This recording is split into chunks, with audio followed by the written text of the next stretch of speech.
எபிரேயர் 11:9 வாசிச்சு பாருங்க. வசனம் தெளிவா சொல்லுது, அதை அல்ல அதிலும் மேன்மையான பரமதேசத்தையே அவன் நாடினான்.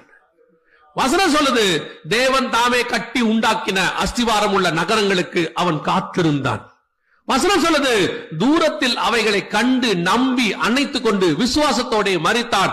அவன் விஷன் மாறிடுச்சு. எந்த விஷனுக்கு போயிருச்சு? மாம்ச விஷன்ல இருந்து ஆவிக்குரிய விஷனுக்கு போயிருச்சு. இப்ப அவன் மாம்சத்தின் மீது தேவனை தேடவில்லை, ஆவியில தேவனை தேடுறான். அவனுக்கு மாம்சத்தை தேடின காலம் இருந்துச்சு, நம்மள மாதிரி ஒரு ஆசை இருந்துச்சு. அதை இப்ப தாண்டி அவன் ஆவிக்குரிய வாழ்க்கையை தேட ஆரம்பிச்சாச்சு. அதைத்தான் வசனம் சொல்லுது, நீங்கள் இன்னும் மாம்சத்தில் வந்த இயேசுவையே தேடுகிறது என்ன? அவர் உயிர்த்தெழுந்தார். அந்த உயிர்த்தெழுந்த இயேசுவை போய் தேடுங்க. அப்பத்தான் மாம்சத்தின் தேவைகளை பத்தி நீங்க கவலையே பட மாட்டீங்க. மாம்சத்தில் இருக்கிற வரைக்கும் சாப்பாடு தண்ணி மஸ்ட், கண்டிப்பா சாப்பாடு தண்ணி மஸ்ட். உயிர்த்தெழுந்த பிறகு சாப்பாடு தண்ணி மஸ்ட் இல்ல. அதுக்கப்புறம் சாப்பாடு தண்ணிக்கு நீங்க தேட மாட்டீங்க. இப்ப இயேசு உயிர்த்தெழுந்துட்டாருன்னு நீங்க தேட ஆரம்பிச்சிட்டீங்கன்னா இயேசு கிட்ட சாப்பாடையும் தண்ணியும் நீங்க கேட்க மாட்டீங்க. இயேசு கிட்ட அவர் ஆவியில என்ன இருக்கிறோ அந்த ரெஞ்சுக்கு நீங்க போயிருவீங்க. அதனாலதான் யோவான் சொல்றாரு, கர்த்தருடைய நாளில் நான் என்னவானேன்? ஆவிக்குள்ளானேன். அவரு நானும் ஒரே ஸ்டேட்டுக்கு வரோம்.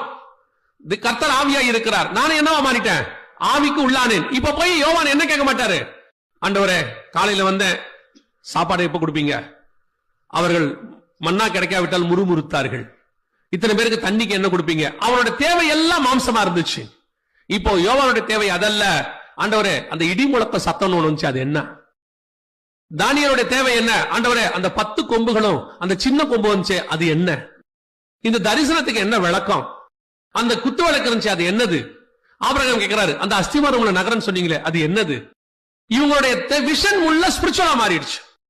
அதைத்தான் ஆவியிலே தேடுவது.